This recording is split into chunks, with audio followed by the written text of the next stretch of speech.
আজকে আমাদের general meeting ছিল। প্রতি 3 মাস অন্তর ব্লকে আমাদের জেনারেল মিটিং। জল জীবন মিশন যেটা এগরা 1 নম্বর পঞ্চায়েত সমিতির আন্ডারে অনেকগুলো জল জীবন মিশন চলছে।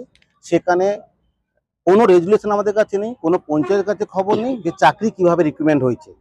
ওনারা ওটা ব্যাপারে বলতে চান না। সেকেন্ড যেটা হয়েছে সেটা হচ্ছে আমাদের হচ্ছে এখন বলছি আমি আপনাদের ওন ফান্ড হিসাবে। আমি ওন ফান্ডের হিসাবটা চেয়েছি। সেদিনকে যখন আমার 12 তারিখ অর্থের মিটিং ছিল তখন বলতাম যে ওন ফান্ডে যে খরচা কিভাবে হয়েছে তার একটু হিসাব নিকাশ আমাকে দিন। ওনারা সেভাবে দিতে পারেনি, বললেন জেনারেল মিটিংয়ে দেবেন। কিন্তু যখন আমি জেনারেল মিটিংয়ে তুলি তখন তারা চিল্লামিল্লি করে অ্যান্ড প্রচণ্ডভাবে উত্তেজিত হয়ে যায়।